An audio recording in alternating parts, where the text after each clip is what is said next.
आज से 4 बरस पहले पेरिस में एक स्कूल के बाहर शिक्षक की बेरहमी से हत्या हुई थी। हमलावर 18 साल का एक नौजवान था जिसका नाम अब्दुल्लाह अंजोरेव था।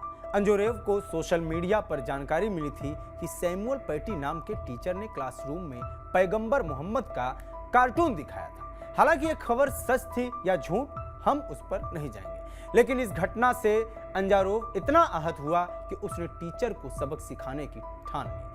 एक रोज जब स्कूल के बाहर सैमुअल पैटी दिखाई दिए तो पहले से घात लगाए अंजारोव ने उन पर हमला बोल दिया और चाकू से उनका सिर कलम कर दिया। हालांकि इस घटना के चंद घंटों बाद पुलिस एनकाउंटर में अंजोरेव मारा गया। पेरिस पुलिस ने अंजोरेव के 2 साथियों को गिरफ्तार किया। इसके अलावा एक नाबालिग लड़की भी गिरफ्तार हुई। तफ्तीश के दौरान पुलिस के हाथ कई अहम सुराग लगे, मसलन ये कि सोशल मीडिया पर जो वीडियो सर्कुलेट किया जा रहा था वो सच नहीं था। जिस नाबालिग लड़की ने अपने पिता को पैगंबर मोहम्मद का वीडियो दिखाए जाने की बात बताई थी उसने झूठ बोला था, क्योंकि वो लड़की उस क्लास में मौजूद नहीं थी। अब इस मामले पर पेरिस के विशेष अदालत ने फैसला सुनाया है। कोर्ट ने सैमुअल पैटी की हत्या के मामले में 8 लोगों को दोषी ठहराते हुए 3 से 16 साल तक की सजा सुनाई है। आरोपियों में 7 पुरुष और 1 महिला शामिल है। सुनवाई के दौरान अदालत खचाखच भरी हुई थी। कोर्ट परिसर में 450 से ज्यादा लोग मौजूद थे। आखिर ये पूरा मामला क्या है जिसने एक हिस्ट्री टीचर की जान ली, साथ ही इस हत्याकांड का शार्ली एब्दो वाली घटना से क्या कनेक्शन है। नमस्कार, मेरा नाम है अंकित और आप देख रहे हैं TV9 डिजिटल। दुनिया के कई देश हैं जहां सेकुलरिज्म के नाम पर ईश निंदा गैर कानूनी नहीं मानी जाती। फ्रांस भी इनमें से एक है। फ्रांस में ईश निंदा कानूनन अपराध नहीं है। अभिव्यक्ति की स्वतंत्रता के नाम पर यहाँ के अखबारों और पत्र पत्रिकाओं में देवी देवताओं और प्रोफेट्स की कार्टून छपते रहते हैं।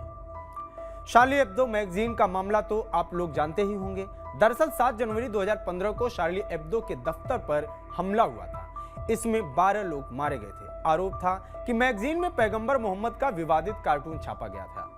5 साल बाद अक्टूबर 2020 में शार्ली एब्दो ने फिर वैसा ही कार्टून प्रकाशित किया, लेकिन इस बार हमला उसके दफ्तर में नहीं बल्कि स्कूल टीचर पर हुआ। इस टीचर का नाम सैमुअल पैटी था। 47 साल के सैमुअल बच्चों को हिस्ट्री और सिविक्स पढ़ाते थे। फ्रीडम ऑफ एक्सप्रेशन की क्लास में उन्होंने पैगंबर मोहम्मद से जुड़े कुछ कार्टून दिखाए। हालांकि ये कार्टून दिखाने से पहले उन्होंने क्लास में मौजूद मुस्लिम स्टूडेंट्स को बाहर जाने के लिए कहा था ताकि उनकी भावनाओं को ठेस ना पहुंचे।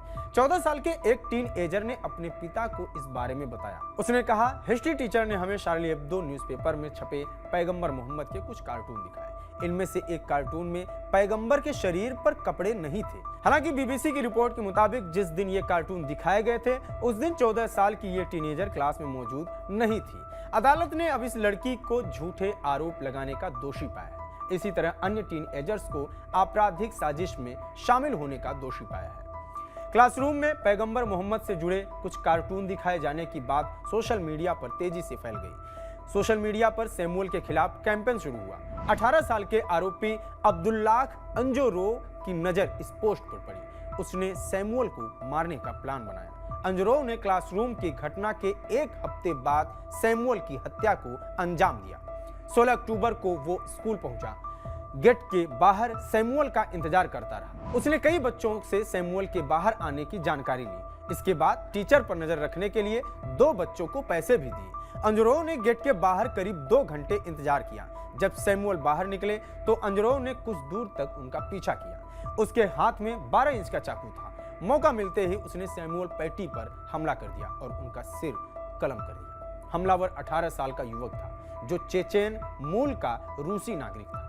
हत्या के चंद घंटों बाद अंजरोव पुलिस एनकाउंटर में मारा गया था। अब पेरिस की एक विशेष अदालत ने इस मामले में सजा सुनाई है। कोर्ट ने अंजरोव की मदद करने के आरोप में उसके 2 दोस्तों नईम बैदारूद और अजीम एफ्सिर खानोव को 16-16 साल की सजा सुनाई है। नईम पर आरोप है कि उसने अंजरोव को स्कूल पहुंचाने में मदद की, जबकि दूसरे साथी अजीम पर आरोप है कि उसने हथियार रखने में अंजरोव की मदद की थी। इन दोनों के अलावा 6 अन्य आरोपियों को अलग अलग मामलों में दोषी करार दिया गया है। कोर्ट ने पैटी के खिलाफ नफरत फैलाने के आरोप में एक कट्टरपंथी इस्लामिक समूह से जुड़े अब्देल हकीम सेफरी उई को 15 साल की सजा सुनाई है। इसके अलावा पैटी के स्कूल में पढ़ने वाली एक छात्रा के पिता ब्राहिम चनीना पैटी के खिलाफ झूठा पोस्ट करने के आरोप में 13 साल की सजा सुनाई है। बाकी 4 आरोपियों को इंटरनेट पर हिंसा भड़काने के आरोप में दोषी ठहराया गया है। ये तमाम जानकारी जुटाई थी हमारे साथी अमित गुप्ता ने। इस वीडियो पर आपकी क्या राय है, कमेंट बॉक्स में हमें जरूर बताएं। बाकी देश दुनिया की तमाम खबरों के लिए बने रहिए TV9 डिजिटल के साथ। नमस्कार।